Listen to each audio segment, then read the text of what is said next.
Namaste and hi friends, it's Parvati here with Visionary Veda, bringing you this very special Vedic Astrology report going over the planetary energies for these last 2 weeks of June 2021.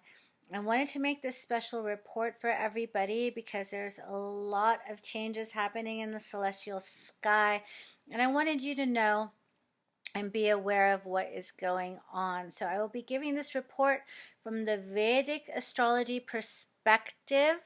If you're new to my channel, please like, subscribe, and share. If you feel that this content is of benefit to you, I would really appreciate it. And if you'd like a reading with me, please contact me at the email below, visionaryveda@gmail.com, to see how these energies are playing out for you on a personal level according to your own birth chart. Okay, so the report that I give here has to be on a very general level, but they will be felt by us all on the collective level and the personal level. So let's get started. First, I will go over the dates and the planet's positions, and then we will talk about the energies and how we can feel them being manifest. All right, so today is that I'm recording is the 17th of June, and as of the 15th of June, the 14th of June, actually 14th, 15th, Sun moved signs into sidereal Gemini. So a lot of things are feeling like they've been shifting and moving about, right? A lot of rearranging, a lot of curiosity into new avenues could have been being felt. But you could also be feeling quite tired and exhausted. You could be feeling like you're having a start, but not really being able to carry through with what you've started. That's because Jupiter is stationing retrograde. Jupiter has slowed down to almost a standstill since the 15th of June, and then on the 20th of June is going to begin its retrograde motion. We also have been experiencing Mercury and Saturn in retrograde as well. So this makes things, even though we are interested in changing, it can make a slow start or a lot of restarts in order to get it right, or to feel like we are making any kind of a momentum. We could be feeling very tired as well with the planet Jupiter being still. We can feel like we're a little bit stuck, even though we know we have a goal or we have things we want to explore and we want to move forward. Now, with 3 planets in retrograde starting on the 20th, Mercury is going to go out of retrograde on the 23rd. So it's a very short time that we're going to have 3 planets in retrograde together. But it's a very powerful time to be able to take advantage of these retrograde energies. All right. So the 21st, we're going to have the summer solstice. And we're going to also have, that's also the day of Gayatri Jayanti. Now, Gayatri is the goddess of knowledge, of wisdom, of illumination, the dispeller of ignorance, the dispeller of darkness. It's happening on the solstice day. So with these 3 planets in retrograde on this day, it's a very potent time to bring in the light and to review, reassess, and take a good look at where we need to make changes to establish a better future for ourselves and for the planet, right? When the planets are in retrograde, especially the outer planets, they are closer to the Earth. So we're going to feel their impact on a more internal level. With Jupiter going into retrograde, we are going to reassess our wisdom and our relationship with those things that are of benefit to us, our resources, our community, our work in the world, our knowledge. Are we utilizing our knowledge, or are we ignoring our knowledge? Are we benefiting from our knowledge? Are we benefiting others with our actions and our knowledge? Are we benefiting from the resources that we have, or do we need to restructure our lives in a way that we could get better use of our resources? But not only that, how can we use our resources to help others, to benefit our communities, to benefit the world at large? What are my values? What are my resources? What resources do I want to expand on? Right? All of these are significations of Jupiter. How can I learn more? What kind of classes do I need to take? What am I respecting my teachers? Am I respecting my knowledge? Am I utilizing my knowledge? Do I need to learn more to gain more knowledge? Right? All of these could come under, should be coming up for review. Now, we also have Saturn going retrograde. So at the same time, we're going to be looking at how can we restructure our actions to reflect our knowledge, our wisdom, our values. How can we bring our knowledge and our actions together in a harmonious way? What do we need to do differently? How should we move forward so that we are in integrity with our actions and our values and our knowledge? Okay, so really good things win this retrograde period. Now, every year, Jupiter and Saturn go retrograde for about 4 to 5 months. They're going to be retrograde until throughout the whole summer through October. So on the world scale, we can be looking at education, reform in education, reform in structures of operation. How are the governments going to benefit their people? How can they support the country? What actions need to take place in order to move us forward in a positive way? What kind of values are our nations, our governments based upon? Do these values need to be looked at? Are we being true to the values? Are we being in integrity as a country to what our core values are? Okay, so that's a little bit on Jupiter retrograde, and that will be going retrograde on the 20th until the 20th. It is pretty much at a standstill from our perspective, from the perspective of the Earth. Now, of course, the planets don't really go backwards. It's just the speed at which the orbits are interacting that makes it appear as if the planets are stationary and retrograde. But these have great impact. How things appear have great impact on the way we perceive and also the insights that we get. Okay? So it's a very, very good time to cultivate more wisdom. And the next day, on the 21st, we have the great opportunity to cultivate this wisdom because we have Gayatri Jayanti and the solstice. Now, here in the northern hemisphere, it is the longest day of the year. It is where the sun is shining for the longest. Now, the sun is what illuminates the entire world. And Gayatri is a solar deity. It's so beautiful and perfect how this all aligns just so beautifully. So on that day, it's a perfect day to initiate any kind of Gayatri sadhana.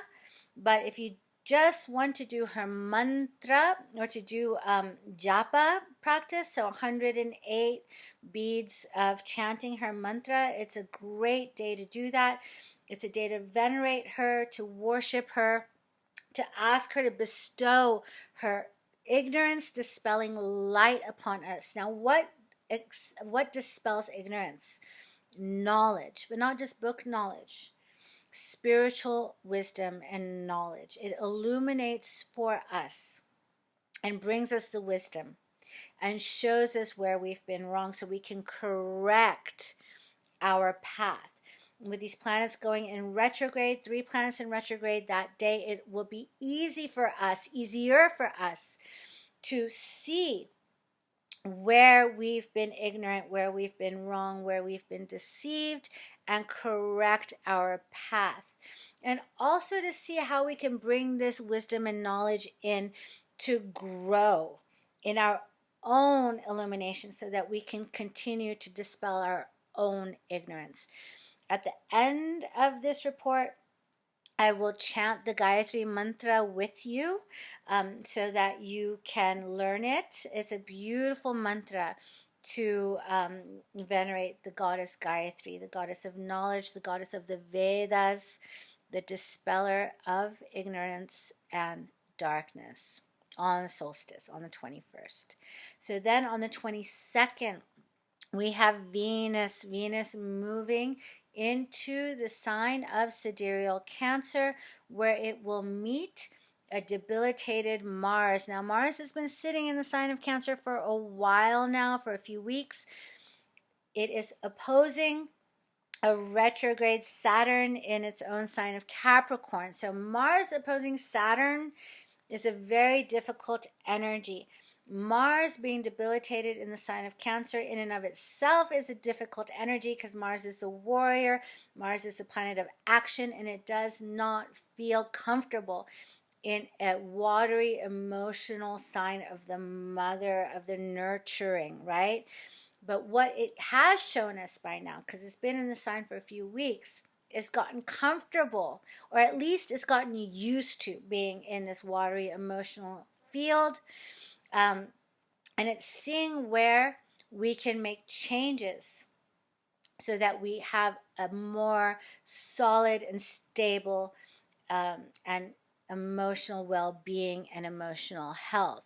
So for example, you could be looking at your emotional life and saying, okay, I'm suffering from depression. So Mars would be like, okay, let's put into effect an exercise regime.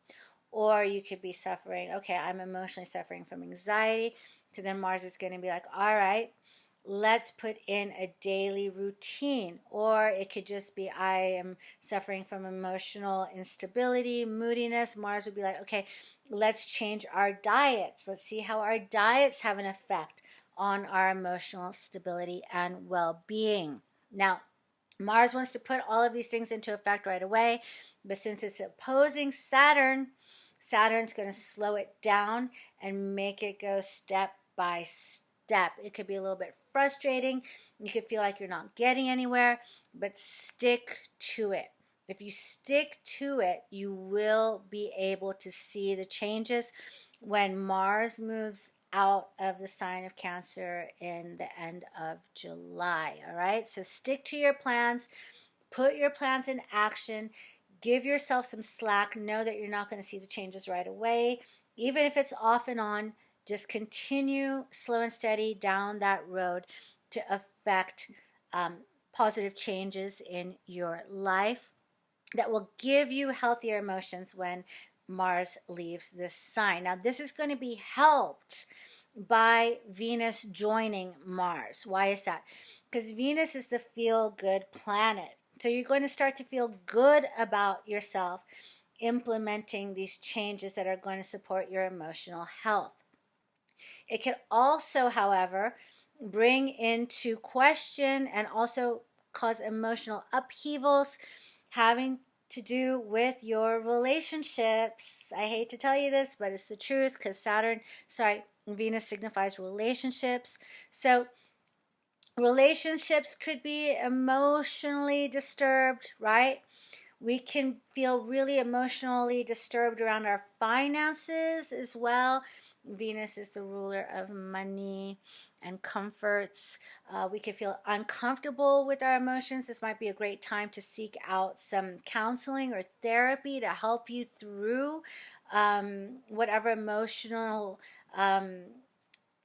dysfunctions. I don't want to say dysfunctions, but whatever emotional irritations are coming up for you to view and to review.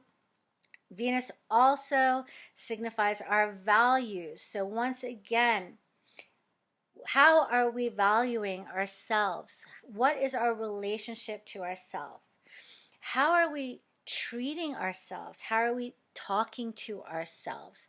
Because our relationship with ourselves is what is reflected and usually how we treat others, right? So if there's something that's not working in your relationships, then have a look at your relationship with yourself and your own emotions, your own disturbances, right? Your own emotional instability.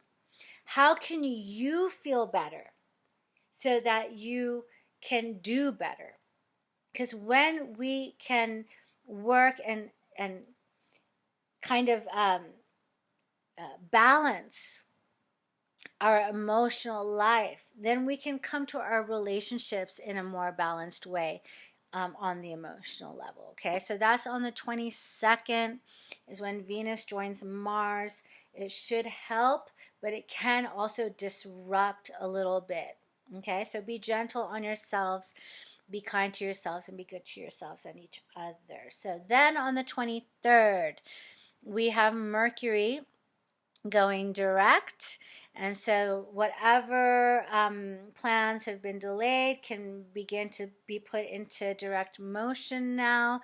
We can see ourselves accomplishing a lot more, getting a lot of work done, and knowing how to best implement our plans. Things should be flowing better in those areas. And last but not least, we have an amazing, very powerful and potent full moon on the 24th of June in the sidereal sign of Sagittarius in the nakshatra of Mula. Now, Mula nakshatra, if you've been following my channel, you've heard me speak about Mula many, many times. It is the fixed abode or the fixed area of the sky, the fixed celestial system in the sky that is directly above and directly on top of our galactic center, the center of the Milky Way. This is where we receive our cosmic impulses from. Now, Mula, for those of you who practice yoga, know that Mula means the root, right? The Mula Dhara Chakra, that which anchors us to this life, to this reality. And last year and the year before, the eclipse axis was falling right on Mula and Ardhara, right on Sagittarius and Gemini. And you've seen how the root structure of our realities has changed and shifted due to those eclipse points, right? It was about pulling out the roots and then reestablishing new roots on which to grow our future. Now, this full moon is going to bring illumination to that root structure. We're going to be asking ourselves serious questions and looking with a more illuminated view as to what we have put into place. Is this necessarily the right structure that we want to establish our future on? It's a very powerful full moon. And I'm going to make a separate report talking more in detail about these energies. So please be on the lookout for that video. But this is a very important full moon, everybody, right? Because it's not going to just be us. On a collective level, we're going to be looking at what have we done? What have we pulled out? What are we trying to replace for us to grow as a society, as a humanity, as a humanity? What are we putting into place that we are going to use as the foundations of our future and our growth? Is this the right thing that we're doing? Maybe it is, maybe it isn't. Maybe we need to change it and pull out some roots. That is what this moon is going to bring about for us to review, okay? So that is my report. The power-packed week ahead. 20th, Jupiter goes retrograde. 21st, the solstice, Gayatri Jayanti. 22nd, Venus joins the debilitated Cancer, Mars in Cancer. 23rd, Mercury goes direct. 24th, full moon in Mula Nakshatra. So now I would like to chant with you to finish this report, to end this report, the Gayatri Mantra. If you do this on the 21st, on the Gayatri Jayanti, you will be blessed with wisdom and perspective that is not coming from fear, that is not coming from ignorance, but is coming from the highest, purest source, the source of knowledge itself. She is the goddess of the Vedas. So let's chant together, okay? Om Bhur Swaha Tat Savitur Varenyam Bhargo Devasya Dhimahi Diyo Yona Prachodayat. Om Bhur Swaha Tat Savitur Varenyam Bhargo Devasya Dhimahi Diyo Yona Prachodayat. Om Bhur Swaha. Om Tat Savitur Varenyam Bhargo Devasya Dhimahi Diyo Yona Prachodayat. Om. Om Shanti, Shanti, Shanti. This is the beautiful Gayatri Mantra, the potent Gayatri Mantra. Is connected to our solar plexus so that we may create with illuminated willpower, not from ignorant willpower, not from egoic willpower, not from fear, but with knowledge, with light, with awareness, so that we may create a more enlightened future for ourselves and for humanity. Thank you so much for joining me on this special report. Enjoy the life. I wish you all the best. Happy solstice. Join me for my next video, which will cover the energies of this potent full moon. And until next time, do take care. All right. Thank you so much. Solstice blessings.